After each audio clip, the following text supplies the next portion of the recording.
Poštovani gledatelji, dobar dan i dobrodošli u još jedan Aktualitika podcast. Ja sam Matija Šerić. Ako još niste, zapratite naš podcast i portal aktualitika.com te nas pratite na YouTubeu, Facebooku i drugim društvenim mrežama. Podcast i portal čine jednu povezanu cjelinu.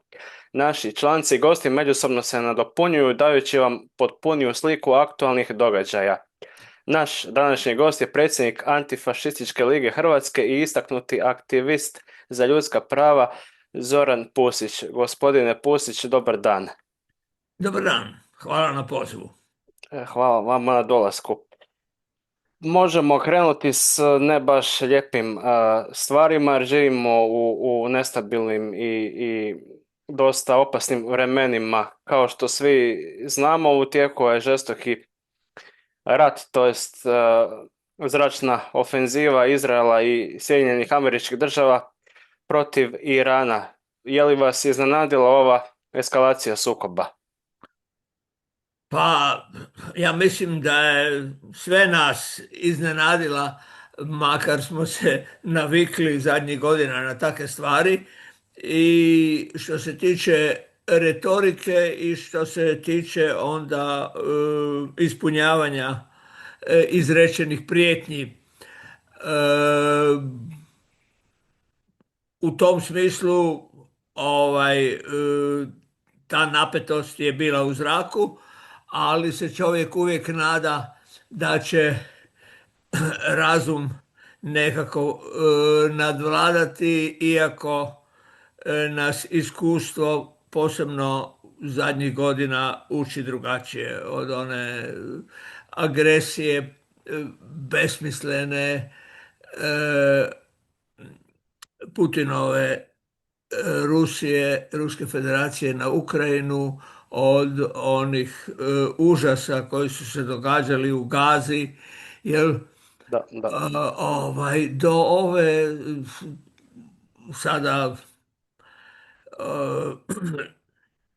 ovog napada koji se vidi da mnogi, posebno europski političari, više osuđuju odgovor Irana koji je direktno napadnut, iako je, ja mislim, bilo je mnogo pokazatelja da je Iran spreman ne samo na pregovore, nego i na mnoge ustupke u vezi sa svojim nuklearnim programom. Kod tih reakcija europskih političara nije baš preteško pročitati između redaka da se oni puno više boje nekakvog militantnog, recimo kršćanskog, makar to sa kršćanstvom puno veze nema, Trumpovskog fundamentalizma, nego fundamentalizma od mula iz Irana. Razumijem što želite reći. Pa kada bi, teško je dati neke procjene, ali možete li vi možda dati neku procjenu ove akcije protiv američko-izraelske akcije protiv Irana? Mislite li da će to biti kratkog vijeka, neka 2-3 tjedna, ili bi ovo moglo biti dugotrajan rat? Čujte, o tome se naravno cijelo vrijeme u javnosti raspravlja. Sjetimo se kad je Putin napao Ukrajinu, da je mislio da će to biti za 2-3 dana gotovo, jel? Doći će u Kijev, smijeniti, protjerati ili ubiti Zelenskog, jel? Proteglo se da traje 4 godine. Možemo samo podsjetiti da veliki domovinski rat, jel, najveći rat u povijesti Rusije, Sovjetskog saveza u to vrijeme, jel, i u svijetu što se tiče kopnenih operacija je trajao kraće nego ovaj rat, jel, on je trajao malo kraće nego 4 godine. Tako da isto tako ove procjene, nema sumnje da je Trump računa da će to trajati kratko, da će se završiti brzo, makar iz izjava njegovog ministra, htio sam reći ministra obrane, ali to nije više ministar obrane Pete Hegseth, on je sad ministar rata, jel? Da, Dakle, da. već sama promjena naziva je da uključuje agresije i iz njegovih iz izjava Heksata se vidi gdje on govori vojnicima, vi niste više branitelji, vi ste ratnici uvježbani da ubijate. Mislim, ono, luđaka ima svuda, ali kad su oni na tako visokim položajima i sa tako moćnim oružjem, kao što se nama dogodilo 2025. 2026.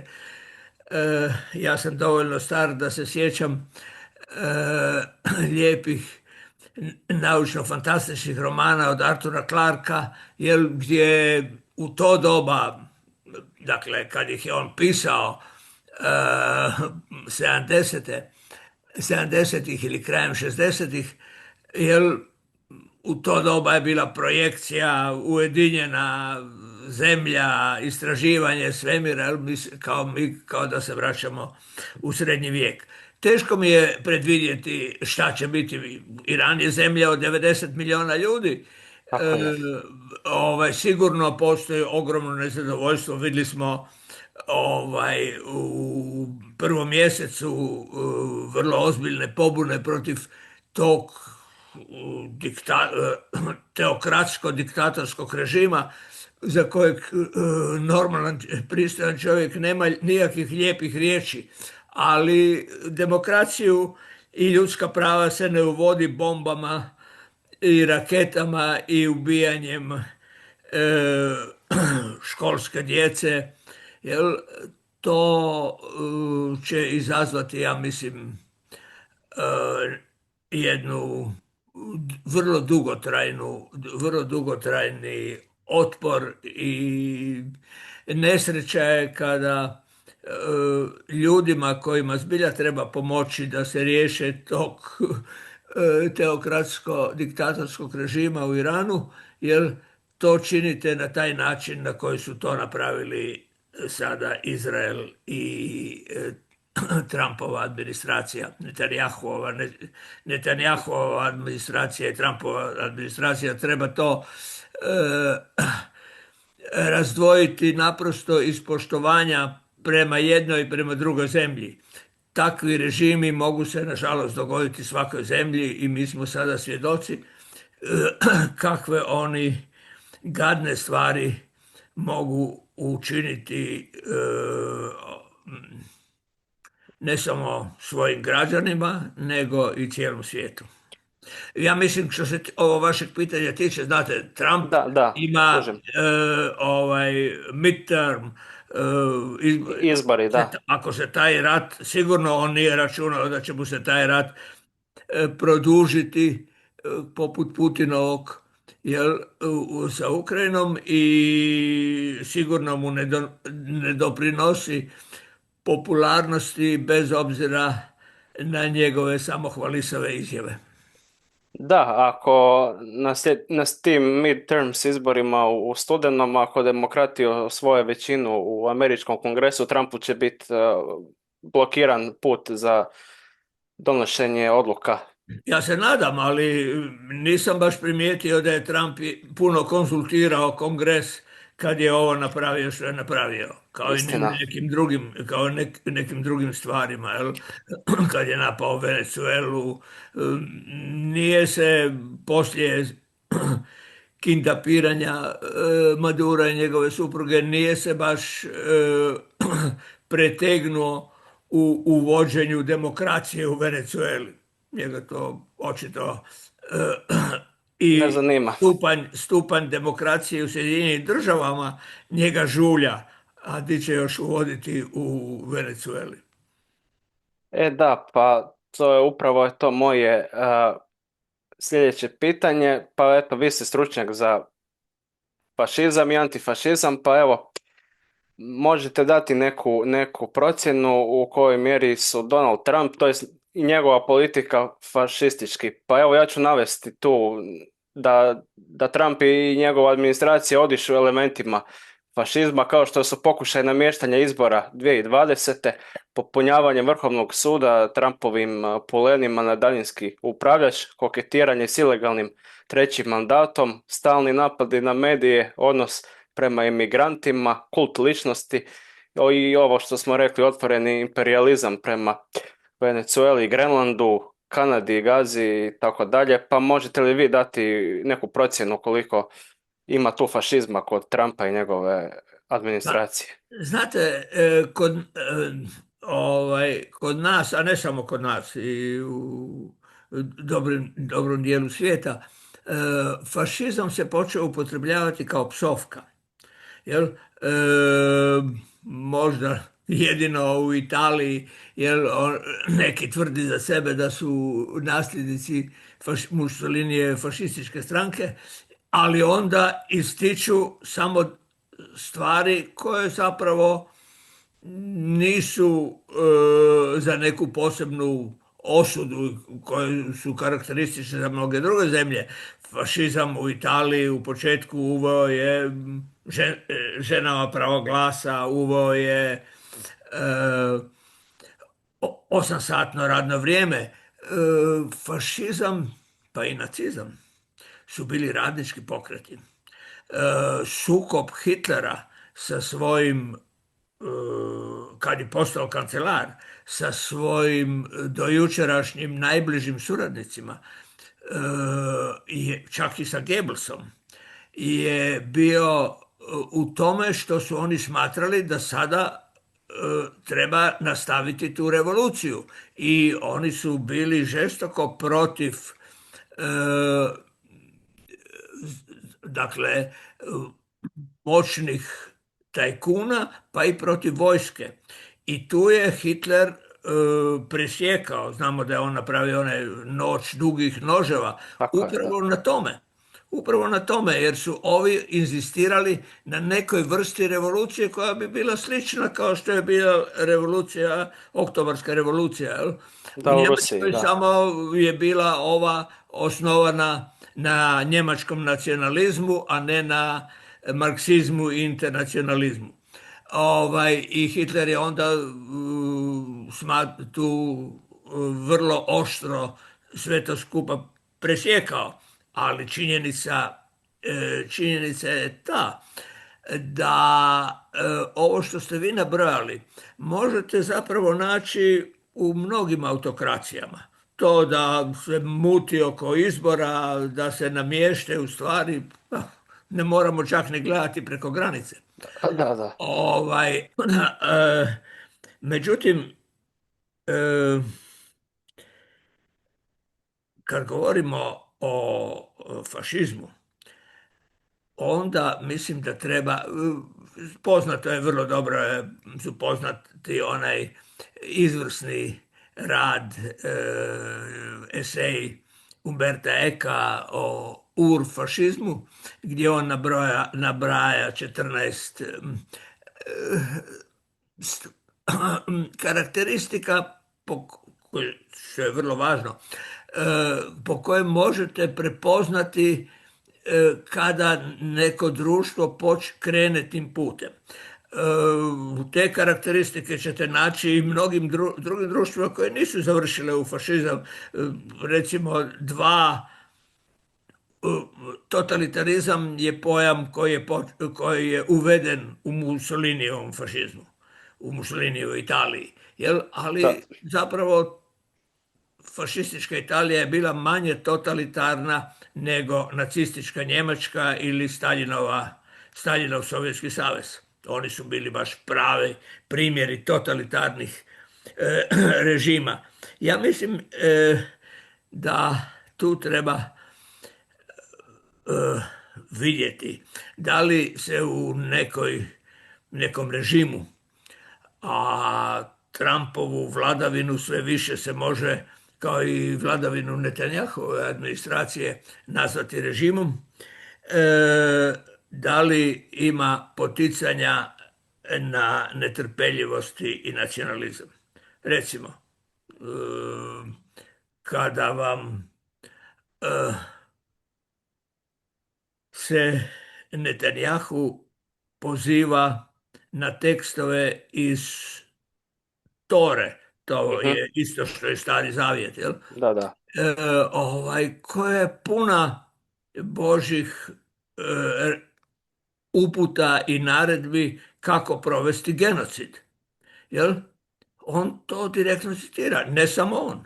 To je nedavno učinio američki veleposlanik u Izraelu koji je rekao da na osnovu biblijskih tekstova Izrael ima božansko pravo da osvoji e, ove susjedne zemlje, kao što to stoji u tim tekstovima koji su vjerojatno preko 3000 godina stari, i opisuju događaje vezane za nekakva nomadska plemena. Dakle, to se citira danas. Stanovništvo u tim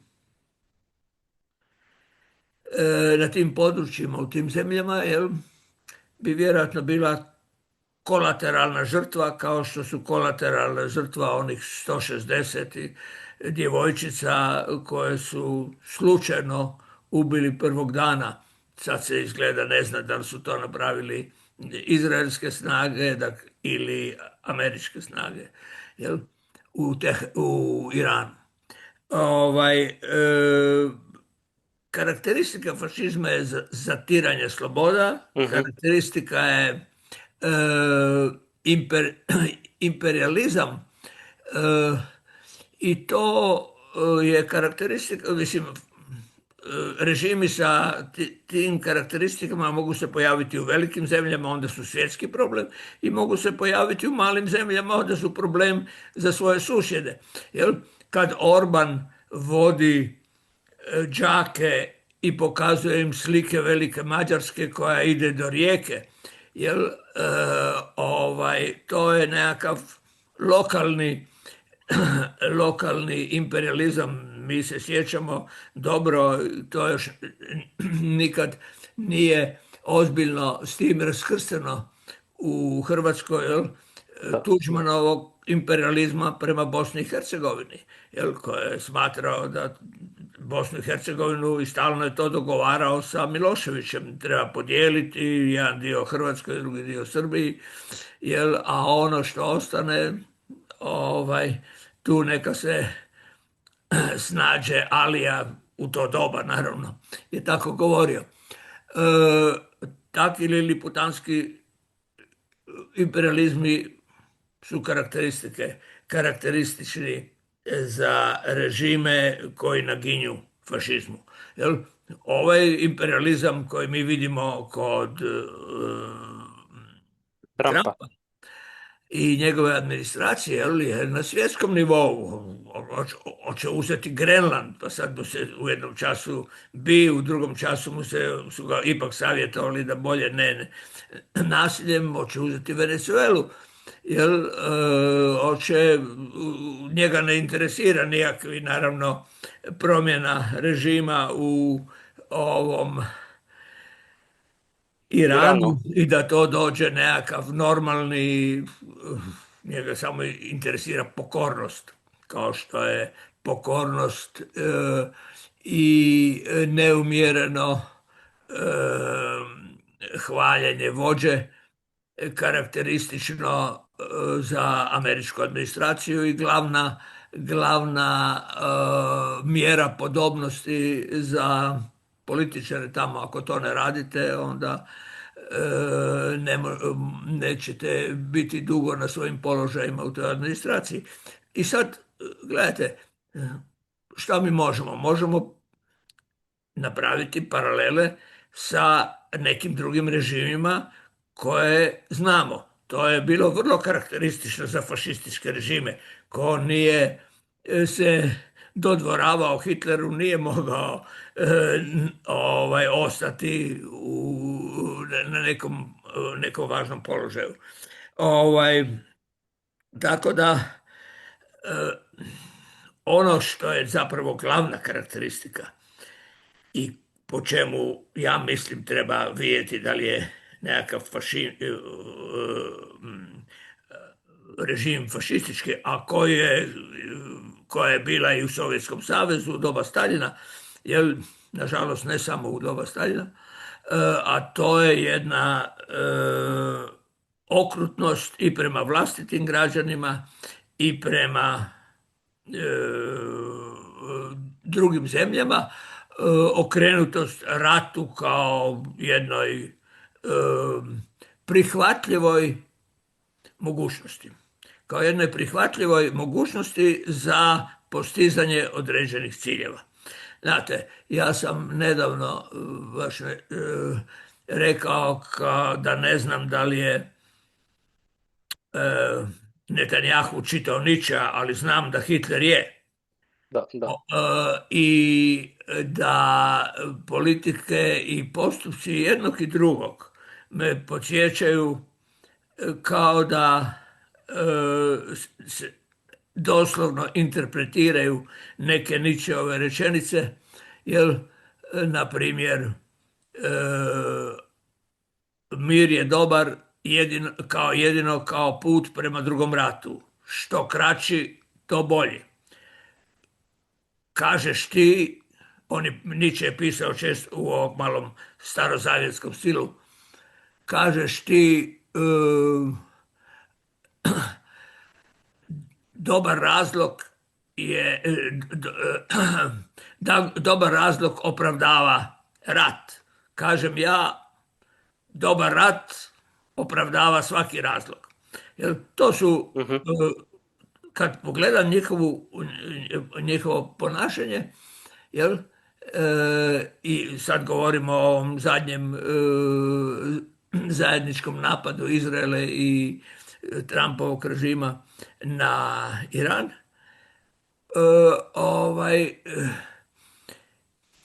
mene podsjeća malo to na nešto što se zove ratno ludilo i koje nije zapravo ništa novo.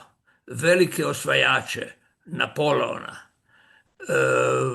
Cezara, Hitlera, Pompeja, to je rat uhvatilo tako da rat postane sam sebi svrha. Da, da. Jel, on ima počinje imati svoju logiku. Jel, Hitler kad je bio na vrhuncu svoje moći, on nije mogao prestati sa agresijama na druge zemlje. Makar nije bilo nikakve ugroze za Treći rajh sa te strane, ali on ih je morao izmišljati i tako da da ne možete više prestati sa agresijama, sa ratovima, to nije nepoznata stvar. A to je naravno danas kada više nemate topove sa konjskim zaprekama, nego atomsko oružje, možemo samo se nadati da do toga neće doći, ali sigurnost u to je, čini mi se, danas manja nego što je bila u doba hladnog rata. Da, nažalost, zadnjih godina stvarno stanje u svijetu je prešlo sve mjere dobrog ukusa i kao da smo se vratili u prvu polovicu 20. stoljeća, ne nakon uspostave UN-a 1945. kad ipak se stanje u svijetu koliko toliko stabiliziralo. Danas UN nitko ne poštuje od tih velikih sila praktički. Da, dobro. To je jedan očigledni, kao što ste vi sad rekli, nazadak. U nekim stvarima ja bi išao dalje nego što je to prva polovica 20. stoljeća. Da li to ima veze sa internetom? Mislim, kad gledate reakcije u javnost, imate koji puta osjećaj kao da se vraćate u srednji vijek. Jel? I e, karakteristika takvih režima je zapravo kombinacija nacionalizma, toga razlikuje od Staljinovog na neki način, jer tamo je bila druga Mhm. ideologija, režima koji je bio isto tako okrutan, je mm, veliki, dakle, jedan potpuno pomanjkanje suosjećaja, potpuno pomanjkanje empatije. Jel? Da vi razumijete da tu drugi ljudi pate, da su žrtve vaših akcija, jel? I da vas to zapravo uopće nije briga. To smo vidjeli ovih zadnjih par godina i sa ovim slučajevima u Gazi, jel, i sa ovim što se sada događa u napadu na Iran. Iran, da mi svi znamo, jel, da Da. tu ginu e, Civili. ljudi Da. koji nemaju nikakve veze niti sa mulama, niti sa su žrtve toga. Jel? Ali da one koji to rade naprosto to nije briga i da je e, kondicioniranje javnosti da to prihvati. Za to je potrebno da ti ljudi postanu manje vrijedni ili zapravo da ih se na neki način im se oduzmu ljudske karakteristike. To smo vidjeli i kod ovog Netanjahovog režima i u govorima Trumpa. Točno, točno tako. Je, stanje u svijetu je se pogoršalo, eto. Ali evo, možemo malo sa svjetske pozornice se okrenuti prema Hrvatskoj i vašem djelovanju. Godine 2014. ste osnovali Antifašističku ligu. Zašto ste smatrali da je važno osnovati takvu organizaciju, nevladinu organizaciju, osobito pod tim imenom antifašistička, u vrijeme kada službeni fašistički pokreti odavno ne postoje u Hrvatskoj i Europi pod tim imenom, naravno. Pa, znate, sad smo malo prije razgovarali. Kod mnogih ljudi postoji uvjerenje da je zapravo fašizam završio u 5. mjesecu 1945. A da je počeo negdje 20. godina u Italiji i onda u svom još virulentnijem obliku se pojavio u Njemačkoj. A u nekim drugim oblicima se pojavio na mnogim drugim mjestima i negdje je došao na vlast, a negdje se pretvorio samo u radikalno desne stranke. Međutim, te e, e, takvi stavovi o zatiranju ličnih sloboda, o nedozvoljavanju različitosti, o promociji okrutnosti Mhm. i države kao entiteta u kojoj je pojedinac samo mali šarafić u službi države, a ne da bi država trebala biti eh, jedan, jedna institucija koja služi svojim građanima. Jel? To nije ništa novo. To nije ništa novo. To su karakteristike koje prate čovječanstvo od pamtivijeka i zapravo su naličje čovjekove prirode. I upravo zbog toga jer je kod nas su se takve tendencije pojavile, a o, fašizam je bio pojam koji je bio vezan samo za Drugi svjetski rat kod nas, jel? A Mhm. nije bio prepoznata ta njegova suština koja je opasna danas i koja je bila, naravno, koja se kao ideje su se pojavljivale puno prije nego se Mussolini rodio. Ovaj, tako da smo mislili, kad smo, pitali ste me o Da, da. osnivanju antifašističke lige, mislili smo da je važno upozoriti javnost da te ideje koje su, kad su jednom došle na vlast, ljudi koji su ih zagovarali, onda su završili sa koncentracionim logorima i sa strahotama koje neki ljudi mogu negirati da su se dogodile, ali potpuno bez ikakvih argumenata, ali gotovo niko ih ne može, čak ni najgori desničari i ih ne može opravdavati. Međutim, to je bio kraj. Početak je bio takav da ste ga mogli, ste mogli prepoznati, ali tada niste imali ovaj završetak.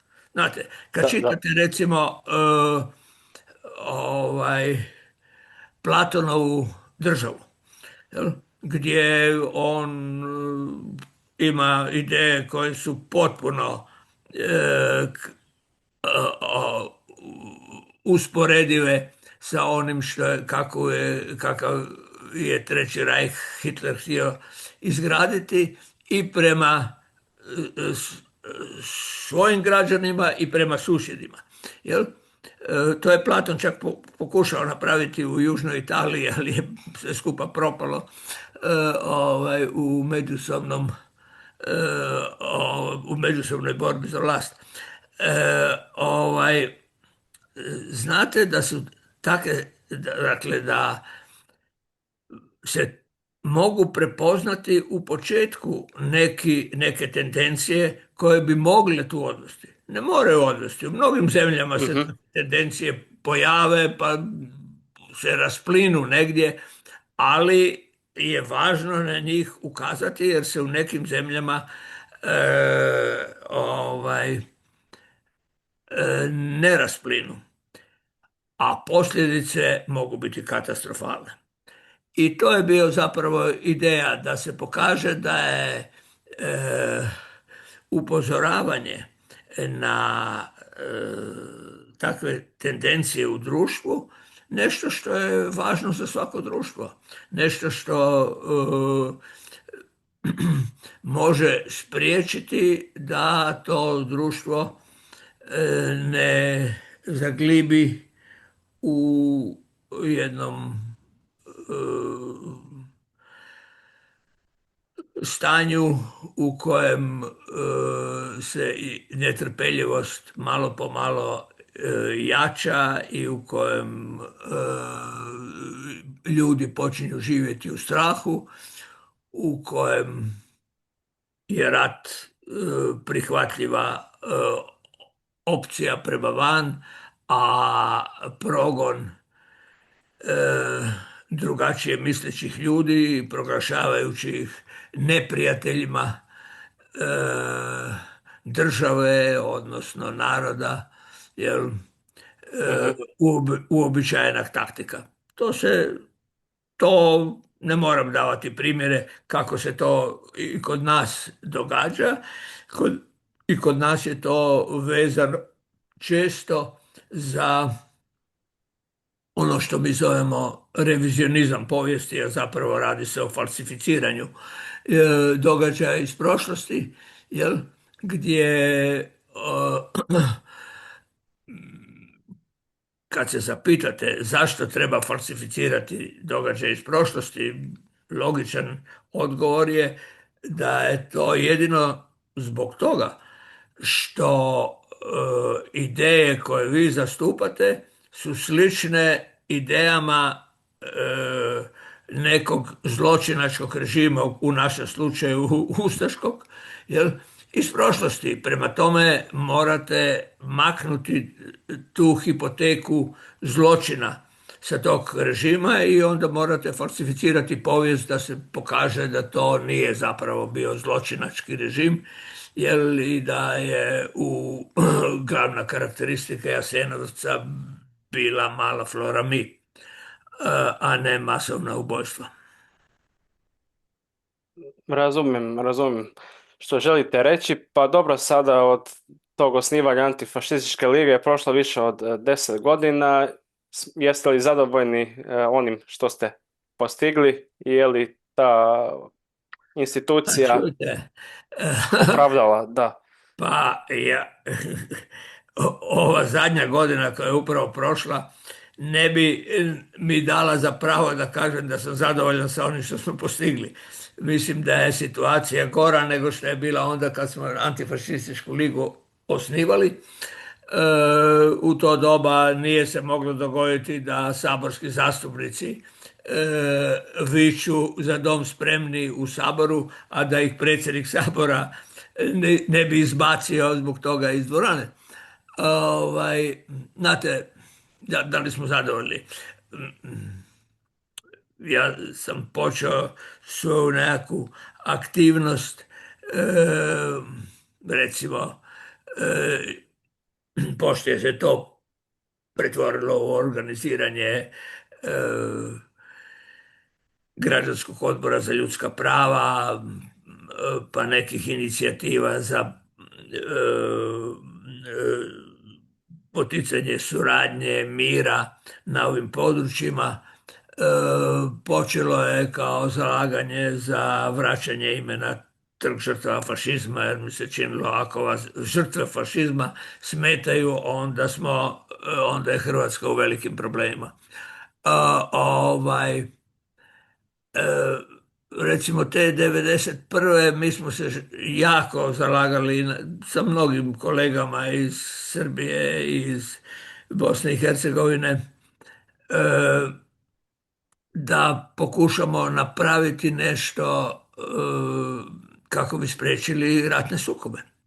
Jer bilo nam je jasno da zemlja ide u nešto što niko od nas, iako smo se svi bojali, niko od nas nije predviđao da će to biti tako krvavo i tako besmisleno. Ali smo pokušali da pravimo tada, nismo uspjeli.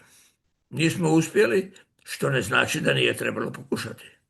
Bilo je šteta što nije više ljudi pokušalo, bilo je šteta što nije bilo više političara na ključnim mjestima koji bi to pokušali.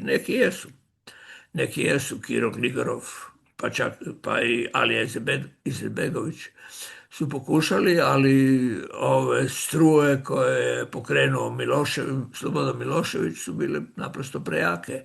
Nacionalizmi su bili prejaki i to se nije moglo napraviti. Slično i ovdje.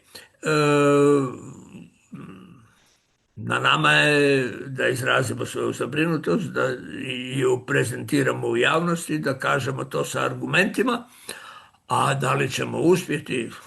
Kad bi bio uspjeh zagarantiran, onda se ne bi mogli obraniti od poplave članova koji bi se htjeli biti u antifašističkoj ligi, ali uspjeh nije zagarantiran i koji puta se možemo samo podsjetiti na početak narodno-oslobodilačke borbe, kada je gotovo bila zagarantirano stradanje i pogibija, a uspjeh je bio jedna sasma fantastična mogućnost, zapravo gotovo nemogućnost. Je, istina. Pa dobro, već ste spomenuli ustaški režim, pa evo možete ljudima koji nisu toliko informirani reći ukratko što je bila ta nezavisna država Hrvatska u političkom i povijesnom smislu. Je li tu uopće bilo ikakvog subjektiviteta? Ha, sigurno nije bila nezavisna.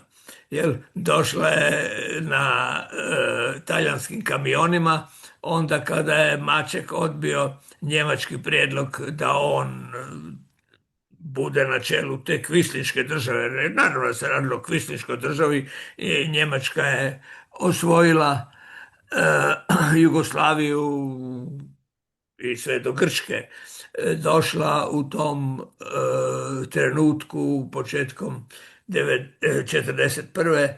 u proljeće 41.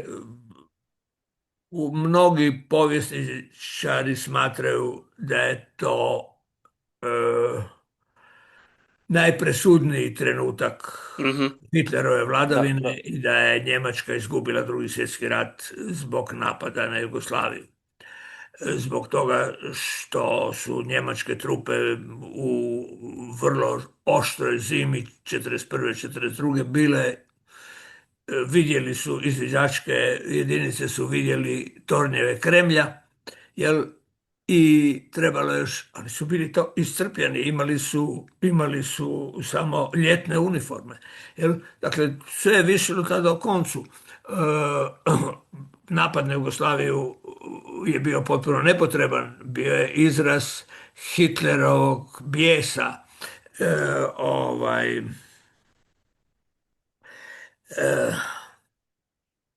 podsjeća me taj bijes, podsjeća me na naziv operacije, barem američkog dijela, Mhm. koji je napada na Iran, zove se epski bijes, jel? Je, Ne tako. vidi se neki veliki razlog, tako isto nikakvog razloga nije bilo za to, ali je odgodio već planirani i potvrđeni napad na Sovjetski savez za 3 mjeseca, što je bilo, što njemački generali a posteriori nikad nisu mogli prežaliti. Jel? Ustaški režim je bio kvisliški režim, ali Njemci su ga e, uspostavili, pošto nisu sa nekom terorističkom organizacijom o kojoj nisu puno znali, koja je bila malo u Mađarskoj, malo kod Hortija, malo kod Mussolinija i koji ih je držao kao nekakav kartu u rukavu, ne bi čak rekao ni adut, jer Mhm. nisu puno računali s njima, ali da im se nađe, jer su smatrali da je uvijek dobro to imati, pošto su imali imperialističke pretenzije prema Dalmaciji. I onda su ih, kad Njemci nisu uspjeli instalirati nekog čovjeka koga su oni mislili, a šta su oni htjeli? Oni su htjeli mir. Njima je trebao ovo područje da bude pacificirano, da nemaju potrebu da drže tu trupe, jer su planirali napad svim mogućim snagama na Sovjetski savez. Jel? Mhm. I svi prigovori Njemaca ustaškom režimu kasnije su bili upravo u tom smjeru, da ustaški režim je nepotrebno izazvao reakciju svojim potpuno besmislenim zločinima. Dovedete ljude da se prekrste sa pravoslavlja na katolicizam u crkvu, onda ih zaključate u crkvu i zapalite. Mislim, pobijete stotine, hiljade ljudi u nekim selima. Mislim, seljaci nisu bili antifašisti, nisu imali nikakvu ideologiju. Nikada srpski seljaci ne bi otišli u nekakvu borbu u šumu da ih ustaški režim na to nije prisilio. Jel? Postojao je naravno jedan dio ljudi koji su bili antifašistički orijentirani među Hrvatima, Srbima, Muslimanima, Slovencima, jel? Ali to je bio jedan mali dio koji ne bi Mhm. imao nikakvog značaja i stoga se ne bi mogla napraviti najveća vojska na području okupirane Europe koja se borila protiv Trećeg rajha. To nije bio više pokret otpora. To je bila prava vojska gdje su Njemci 43. kad im je svaki vojnik trebao u borbi u Sovjetskom savezu, kad su doveli elitne svoje jedinice da se bore na Neretvi i na Sutjesci, da unište partizanski pokret. Dakle, to je bio pravi zapravo rat na ovom području. Kvislinška država bila je, kao što je ime kaže, i režim Quislinga u Norveškoj, Da, ali da. nije ni približno počinio takve zločine kao što je počinio Pavelićev režim u Hrvatskoj i Bosni i Hercegovini. Jel? Da. Naprosto zbog toga što je Pavelićev režim bio instaliran od terorista. Kad čitate te ove članke koje su pisali Pavelić i Ustaše prije Drugog svjetskog rata, tu se cijelo vrijeme poziva na bombe, noževe, mašinske puške, čime ćemo mi doći na vlast. Jel? Dakle, Mhm. radilo se o jednoj terorističkoj organizaciji, slično kao što je recimo ovaj, a ja bih rekao Hamas, teroristička organizacija bila, jel? Da, Ali da. to nije saveznici nisu potamanili pola Hrvatske zbog toga što im je bio nametnut jedan teroristički režim, jel? Kao što to radi Izrael u Gazi. Je, upravo tako. Danas se ponekad čuju stavovi kako je narodno-oslobodilačka borba na području Jugoslavije i ujedno Hrvatske bila u neku ruku nepotrebna jer bi nas i ovako i onako s vremenom oslobodili saveznici, Amerikanci ili Sovjeti. Pa vi možete reći zašto je takvo gledište pogrešno i kako bi po vašem mišljenju izgledala sudbina Jugoslavije i Hrvatske da partijanski pokret na čelu s Titom nije postojao ili da nije uspio pobijediti u ratu. Ha, za to bi mi trebala nekakva kristalna kugla. Naravno, uobičajena tvrdnja je da bi onda se vratio kralj, šta bi se dogodilo? Teško je reći. Mhm, Teško je reći. Mislim da tu ne treba se previše šta bi bilo da je bilo. Ono što jeste činjenica je da je narodno-oslobodilačka borba počela pod vodstvom komunističke partije, da je imala takav efekt zbog ustaškog režima, ali i zbog njemačkog terora. mhm, Sjetimo se, u Kragujevcu je 1941. Ubijeno 2700 talaca, ovako nešto, zbog neke partizansko-četničke akcije. To je uostalom, ja mislim, bio jedan od glavnih razloga za promjenu stava Draže Mihajlovića da se neće boriti protiv Njemaca jer će previše srpskog naroda stradati. Jel? I onda je na kraju ga odvelo u kolaboraciju i sa Njemcima, a gotovo od samog početka je kolaborirao sa talijanskim fašistima. Ovaj, e, početi rat kad nemate nijakog izgleda. Njemci su tada bili apsolutno na vrhuncu moći, svi, a to znači sve međunarodne, od Engleza do Amerikanaca, sma- njihove službe smatrali su da će Sovjetski savez za par mjeseci biti osvojen. Situacija je bila vrlo u Americi, pomoć Engleskoj je u Kongresu izglasana sa jednim glasom više, inače ne bi bila odobrena. Dakle, u tom trenutku krenuti u borbu protiv najmoćnije vojne sile na svijetu, jel, je trebalo prave hrabrosti. Jel? I to je činjenica, naprosto što god se poslije govorilo, narodno-oslobodilačka borba, borba protiv okupacije i domaćih kvislinga, jel, je za ove narode bila jedinstvena, jedinstvena točka u njihovoj povijesti. Jel? I zapravo nikad veće epopeje nije bilo ni prije ni kasnije. Ovaj, e,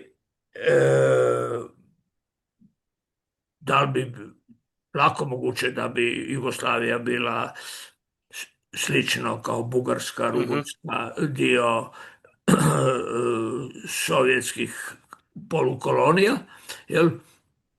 Možda onda ne bi ušli u ovaj strašni i besmisleni rat u koji smo ušli 1991. nego bi možda prošli kao Mađarska, Mhm.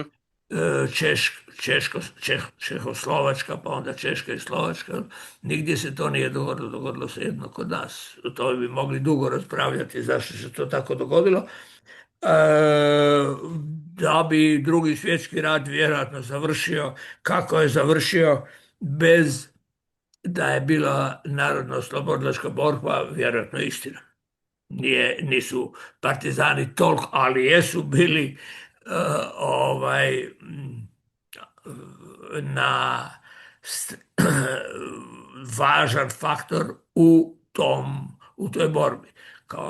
Mislim, znamo da su dva najvažnija faktora bili Sovjetski savez sa svojim vojnicima i Sjedinjene države sa svojim industrijskim potencijalom. Jel? Da, da. Kako bi to... Ali slično kao i Francuska. Francuska nije doprinijela baš previše pobjedi nad nacizmom, ali mnogi ljudi u Francuskoj su u tome sudjelovali i to se Da, da. smatra vrlo slavnim dijelom francuske povijesti. Tako je isto i ovdje. Ovdje je bila jedna mala zemlja u kojoj je buknuo taj borba protiv nečega što smatramo da je primjer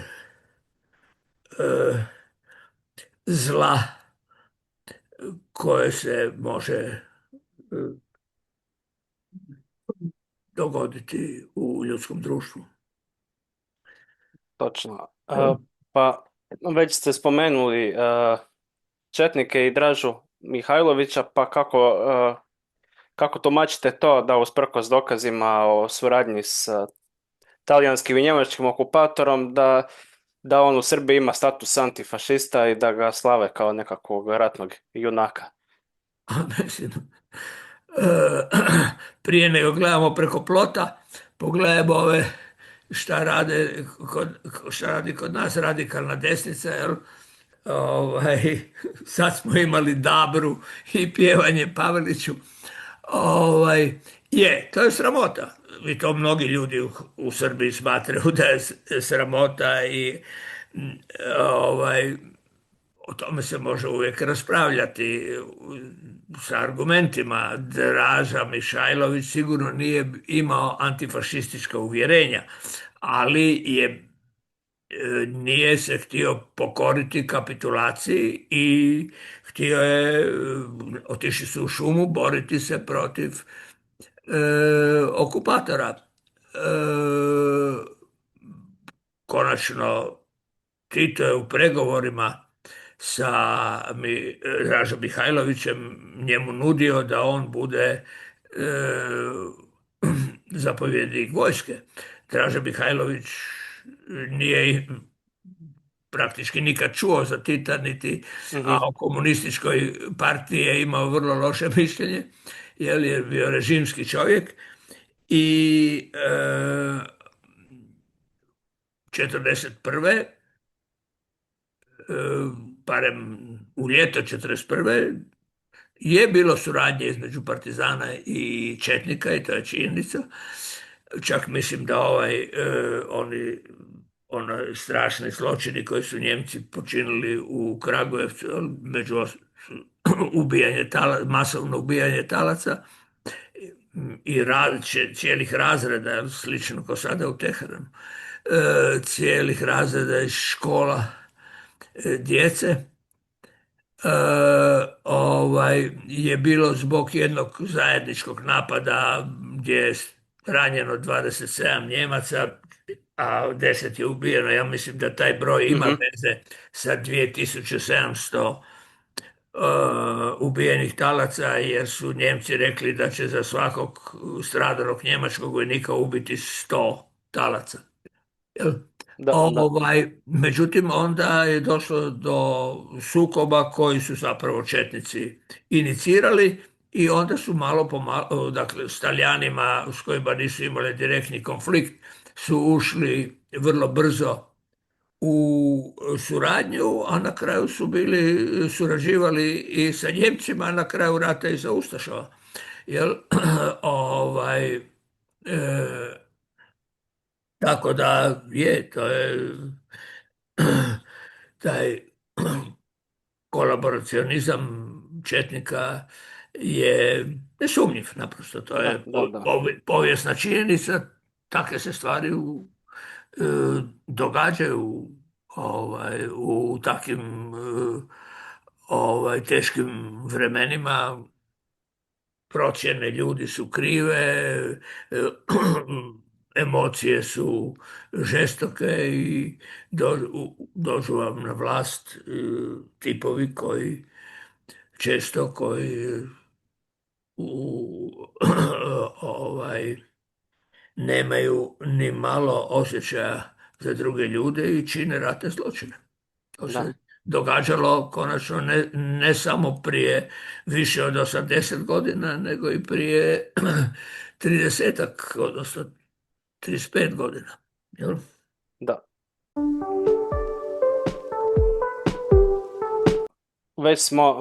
Već smo spomenuli u razgovoru Josipa Broza Tita, čije je djelovanje obilježilo naše područje. Pa kad sad gledate period od početka Narodno-oslobodilačke borbe 1941. do Titove smrti 1980. možete li izdvojiti par najboljih Titovih poteza uz Narodno-oslobodilačku borbu i par njegovih najvećih političkih pogrešaka? Pa, e, dobro, ako počinjemo od njegovih zasluga, sama organizacija NOB-a je naprosto nešto što graniči sa fantastikom. To da su oni uspjeli u srcu okupirane Europe n- pokrenuti takav bezizgledni otpor, boriti se 4 godine. E, Naravno, to da su izašli ko pobjednici nije zasluga samo narodno-oslobodilačke borbe, nego prije svega promjene izvojevane na drugim bojišnicama, jel? Prije Da, svega da, u Sovjetskom savezu. I onda poslije invazije na Normandiju u zapadnoj Europi gdje njemačke snage su bile uništene. Naravno da toga nije bilo, Njemcima ne bi bio veliki problem istrijebiti partizanski pokret u Ali otpor je bio snažan i to je nešto što je Tita stavilo među svjetske državnike. Ali ne samo to. Njegov sukob sa Stalinom je nešto što su gotovo sve tajne službe na zapadu smatrale da je izgubljena bitka i da Mhm. kad pogledate situaciju u to doba, Sovjetski savez je imao tenkove u Austriji. Dakle, od Austrije do Albanije, sve skupa, kad zaokružite, bili su bile u kopnenoj vojsci najjača snaga na svijetu. Jel? A na čelu te snage je bio jedan neuračunljiv ovaj, čovjek sa potpunim pomanjkanjem bilo kakve empatije ili bilo kakvog suosjećanja, bilo naprosto izuzetno jedna okrutna ličnost, jel, koja je namjeravala. Da, Da, oni da. su računali i oni su kalkulirali to da se taj otpor Staljinu završio uspješno je bilo protiv svih očekivanja, kao što je i pobjeda u NOB-u bila protiv NOB-a protiv Njemaca bila protiv svih očekivanja. I treća stvar koja mislim treba istaknuti, to je nesvrstanost. Jel? Mhm. To da jedna mala zemlja od 20 i kusur milijuna stanovnika postane svjetski faktor, jel, da okupi stotinu zemalja koje se nisu htjele blokovski svrstati ni na jednu ni na drugu stranu. Jel, to posebno danas iz naše perspektive izgleda kao i nemoguća misija. Jel? E, mnogi ističu e, sprovod, Titov sprovod kao dokaz da je on bio svjetski državnik. U istinu, ja ne mogu se sjetiti niti jednog sprovoda u povijesti na koje je bilo toliko državnika iz cijelog svijeta kao što je bilo na Titu, što je veliko priznanje. Što god mi govorili, to je Definitivno. sigurno veliko priznanje i govori šta su ljudi mislili o njemu. Naravno da je bilo negativnih stvari. Naravno da je to je bila jedna autokracija, ja bih rekao slična u nekim možda ću, mislim, e, da ne idemo sad u detalje, ali malo mi sliči na Franz Josefa. U Mhm. smislu da je bilo, ste imali jednu državu koja je bila sastavljena od više naroda, da ste u tome bili nekako jedan e, blagonakloni autokrat. Što Tito sigurno jeste bio. Njemu se najviše zamjera u Hrvatskoj događaj na samom kraju, dakle 40, u svibnju 45. Ono što se kolokvijalno zove Bleiburg, jel? Dakle, odnosno ono što se dogodilo, to je veliki broj pogubljenja, bez pravog suđenja, poslije završetka Drugog svjetskog rata, odnosno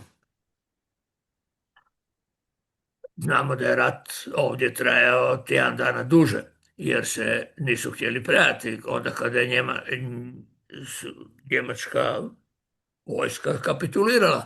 Jel? Da, do 15.5. Ovdje nisu, to sve skupa trajalo, poginulo je vjerojatno mnogo toga ne bi se dogodilo da nije bilo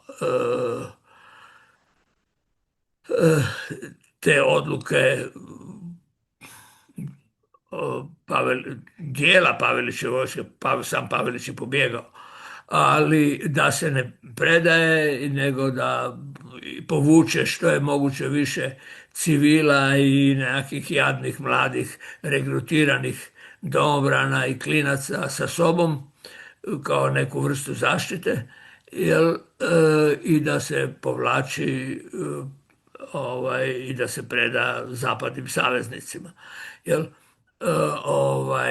to je naprosto u drugim zemljama, u Italiji, u Francuskoj su se događale osvete koje kad danas gledate i čitate ih izolirano, onda izgledaju strašno i jesu zapravo bile strašne i u tim stvarima uvijek nastrada najviše nevinih ljudi. To smo isto sada u prilici kad smo počeli ovaj intervju i govorili o režimu u Iranu i onim i ljudima koji stradaju, Da, ili o da. Hamasu i ljudima, ženi i djeci u Gazi koji su stradali. Jer to se uvijek tako dogodi da mnogi nevini ljudi, u najčešće većina, su Da, nevini. u svakom U ratu ti svakom nevini ratu, zato najviše je stradaju. rat jeste zločin i ovi koji ga rade bi trebali, kad bi bilo kakve pravde, jedanput sjediti, ajde da kažemo, u Hagu. Ovaj, e, međutim, e, činjenica je da Tito, da divizije, armija koja je išla, nisu, uglavnom nisu uključivale partizane koji su bili iz krajeva gdje su ustaše radile velike zločine. Upravo zbog toga da bi se na neki način prevenirale osvete. Jel? Mhm. To niste mogli potpuno spriječiti. Trebalo je više na tome raditi. Trebalo je biti vrlo odlučan u tome da se to spriječi i vrlo strogo to narediti.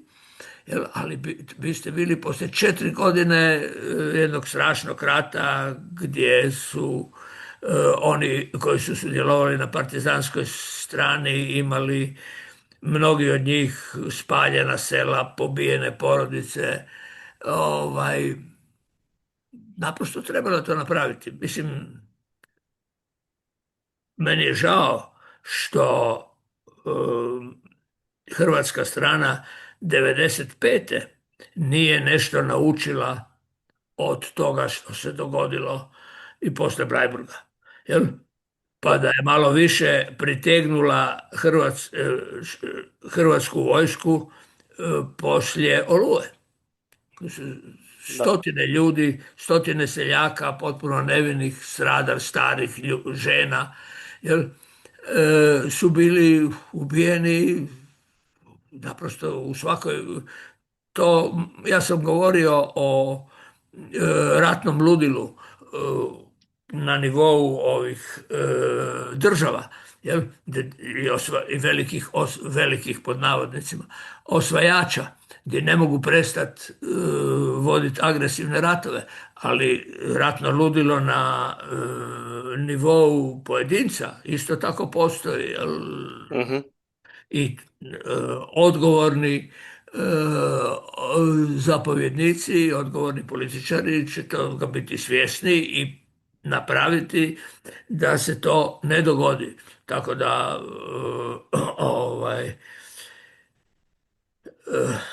baš iz tog iskustva koje se toliko potencira u Hrvatskoj, nikada se to ne uspoređuje sa onim što se dogodilo poslije Oluje i žrtvama, a to se tada moglo spriječiti. Jel? Trebalo se spriječiti u Drugom svjetskom ratu. Dakle, Tito je, mislim da u onoj, to je poznata stvar, mislim da i u onoj zadnjoj knjizi Slavka Ive Golštana o Titu ima citiran taj dokument koji je sad na pamet, ali jedno mjesec dana poslije završetka rata i tako nešto, je vrlo decidiran, možda čak i kraće, vrlo decidiran gdje se naređuje da nikakvih ovaj egzekucija, nikakve egzekucije nisu dozvoljene bez suda. Jel, upravo da se te stvari spriječe. Nažalost,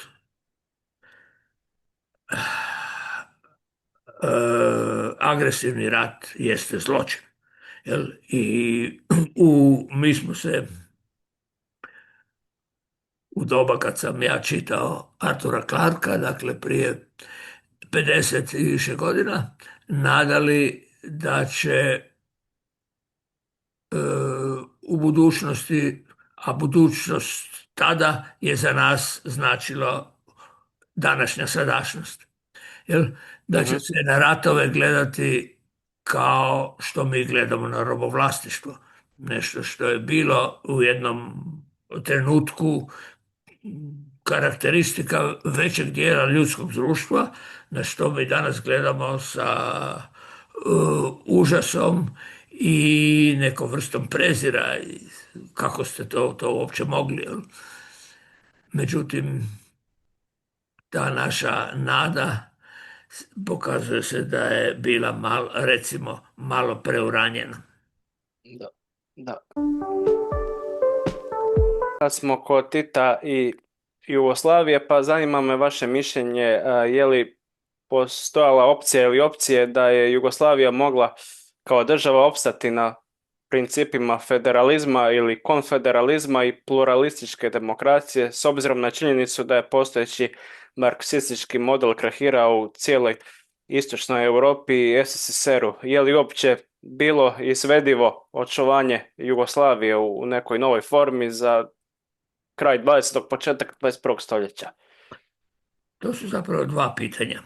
Mhm, Prvo, da raščistimo marksistički model. Šta je marksistički model? Marks nije ništa pisao. Nema gotovo rečenice od Marksa u njegovim opsežnim dijelima o socijalizmu, o tome kako će funkcionirati komunizam osim generalno. Jel? Ovaj, kao, slično kao u Bibliji. U mhm, Bibliji se govori na koji način morate prinijeti žrtvu jarića ili ovce, jel? A kako će vam biti u raju, to je onako općenito, to niko zapravo ne zna. Tako i Mark, dakle, govorio je o problemima koje on vidi oko sebe. I on je djelovao u dva smjera. Oba dva su zapravo, ja mislim, nešto što je zaslužno svakog poštovanja. Jedno je Marks kao znanstvenik, jel? mhm. Koji se sigurno nije bavio marksizmom, bavio se Da, kapitalom, bavio se, to je njegovo kapitalno djelo, kapital, jel? da, da. Ovaj, dakle, kritikom kapitalizma. U tom dijelu je njegovog rada je on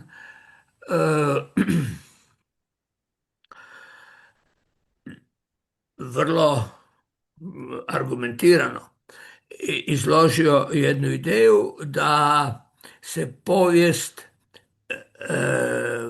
događa po nekim pravilima, bez obzira da pojednostavnimo, bez obzira šta mi radili. Naprosto taj sukob klasa vodi u jednom smjeru društvo koji mi nećemo moći promijeniti. Lenin je smatrao da ga možemo možda malo ubrzati. Ovaj, e, tada je to Marks vrlo dobro argumentirao i to je bila jedna revolucionarna ideja. Mhm, Da li je ona istinita, da li nije istinita? Znanstvene ideje ostaju znanstvene onda kada su kada mogu biti izložene nepoštenoj kritici. U isti čas Marks je bio dakle suvremenik ranog kapitalizma, gdje su djeca radila po 16 sati, gdje su ljudi živjeli na rubu gladi, namjerno radnici držani zbog toga da bi s jedne strane jer je to bio veći profit, a s druge strane zbog toga što je naprosto u to vrijeme smatralo se da je to nekako odnos koji će dovesti do veće proizvodnje. Jel? Marks je bio borac za ljudska prava. U to doba on je bio borac za radnička, odnosno ljudska, odnosno dječja prava. Jel? I njegove radikalnije ideje o tome da se to može promijeniti samo revolucijom, on je korigirao kad je postao stariji. Marks je umro relativno mlad, u 65 ili koliko godina, ali je, kad je bio u Engleskoj, gdje je morao pobjeći, dakle u jednu par excellence kapitalističku zemlju, ali sa malo većim pravima nego što je bila tada Njemačka u kojoj je živio, jel, je gledajući engleski primjer došao do zaključka da bi se ipak možda kapitalizam mogao mirnim putem transformirati u jedno humanije društvo. O tom svemu se može diskutirati. Međutim, oni koji su se borili za radnička prava u zemljama diljem Europe i u Rusiji, jel, su trebali neku čvrstu bazu u koju se nije moglo sumnjati. I oni su uzeli za to marksizam. Onaj čas kad vi jednu znanstvenu teoriju okamenite, jel, i u nju se više ne može sumnjati, onda ona prestaje biti znanstvena. Jel? Tako da su najveći apologeti marksizma zapravo uništili marksizam kao znanost. A to da je Marks se zalagao za izrabljene i potlačene ljude, to mu je sigurno samo plus. To je što se tiče modela. Ja mislim da naprosto model nije postojao, teško bi se moglo, oni su se pozivali na marksizam, Da. ali nije marksizam opisivao kako ćete vi izgrađivati socijalizam. Sigurno nije govorio o ograničenim ljudskim pravima. Spominje se u ranoj Marksovoj fazi diktatura proletarijata, jel? Ali to je više jedan izraz kao suprotstavljanje diktature koja je stvarno bila svuda oko njega, gdje su je živi u državama gdje je nad većinskim dijelom stanovništva bila diktatura manjine. Jel? Tako da ja mislim da kad spominjemo te zadnje godine Jugoslavije, Ante Markovića, tu više nema nikakve, čak nema ni te nikakve ideološke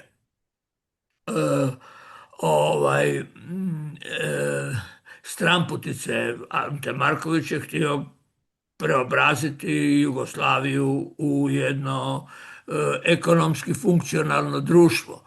Jel? To je što se tiče krahiranja marksističkog modela. Ja mislim da samoupravljanje je bila dobra ideja. To da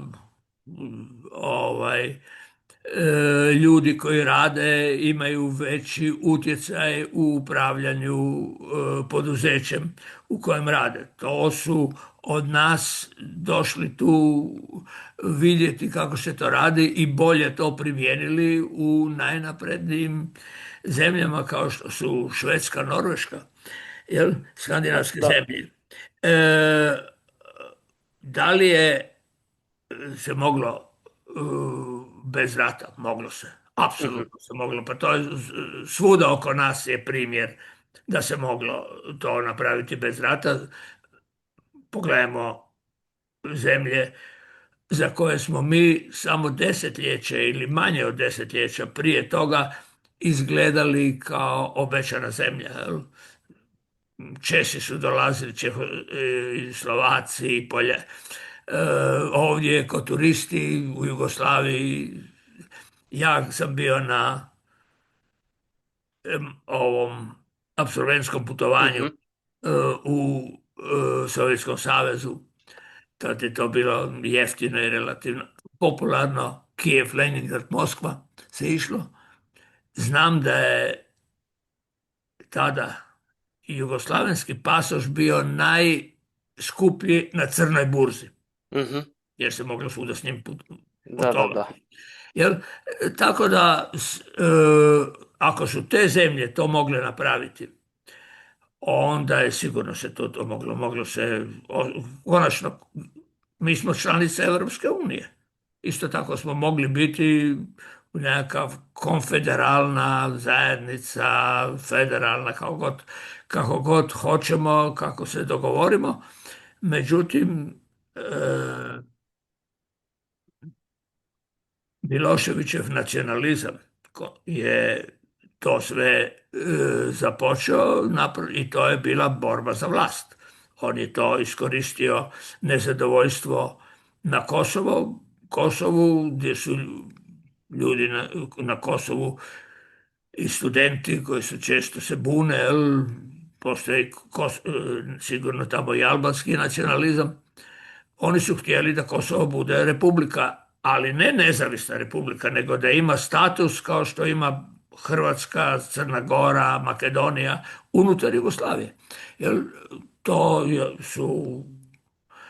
je u Srbiji bilo brutalno skršeno i ja znam kad sam, točno se sjećam, dovoljno star, jer kad sam gledao vijesti na televiziji kad su studenti demonstrirali na Kosovu u Prištini kad je policija ubila oko 20 studenata. Pazite, u mojoj zemlji da policija zbog političkog nekakvog mitinga puca i ubija ljude, tada sam postao svjestan da idemo prema raspadu. Jel? To su bili stvari nacionalizma. Milošević je ocijenio da se ovo što ste vi govorili, marksistički model, da se model taj partijski istrošio, da Mhm. su zapravo u svakoj republici su partije koje su međusobno više u sukobu nego u suradnji i da je nacionalizam možda dobar put kako bi došao na čelo komunističke partije u Srbiji, a poslije ako je moguće i u Jugoslaviji. I to je pokušao. Da, da. U Srbiji me je uspelo, u Jugoslaviji nije. Slovenci su se pobunili, konačno onda se i Račan pobunio, sjećamo se, ja se znam kad sam gledao tu 14. sjednicu gdje su Slovenci izašli u suzama, jel? Jer su ih ovi toliko tamo Miloševiće, sve su to bili članovi komunističke partije, ali se osjetio taj skretanje u srpski nacionalizam i onda je Račan, oni su htjeli nastaviti kad su Slovenci izašli van, nastaviti, ali onda Račan, to mu je bio jedan od najboljih poteza, je rekao da ne, da bez Slovenaca to više nema smisla i to je bio raspad Saveza komunista i Jugoslavije, jel? A kad je HDZ osnovan i kad je Tuđman davao neke izjave kakve prije toga niste u javnosti mogli čuti, jel, poput one da je sretan da mu žena nije židovka ni srpkinja, jel, onda ste vidjeli da je taj srpski Miloševićev oktroirani nacionalizam, ali nacionalizam je jedan korov koji se lako hvata, jel, da je to sada prebačeno i u Hrvatskoj. I onda su došla dva nacionalizma koja su bila međusobno sukobljena, iako su njihovi vođe bili sličnog mentalnog sklopa. I oni su, znamo da su se oni vrlo dobro razumjeli i nećete naći niti jednu Tuđmanovu kritiku ili ozbiljnu osudu Miloševića kao ni Miloševiću ozbiljnu osudu Franje, kako ga je on zvao. Jel?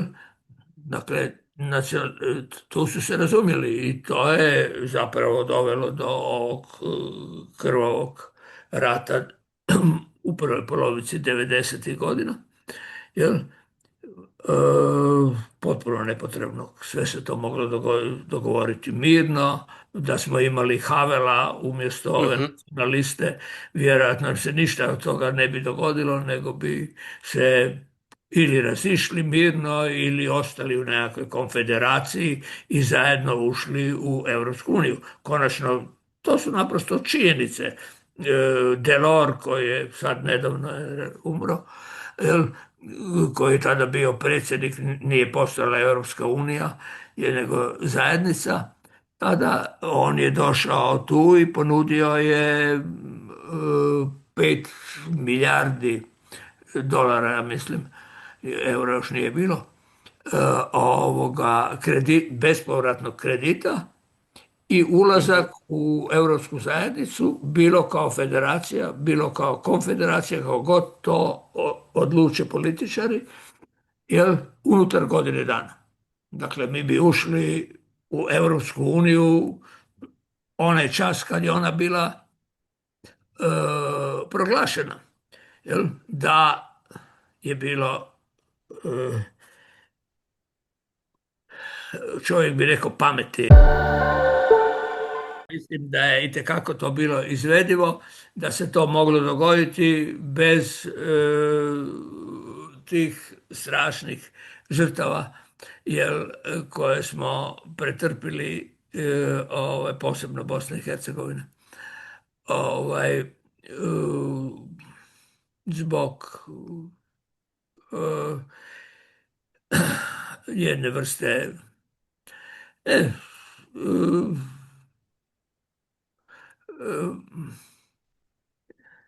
ne znam šta da kažem, nerazuma, Da, političke ambicije, onoga čemu svjedočimo sada kod političara koje čine ovaj Trump i njegovo okruženje ili Netanjahu i njegovo okruženje.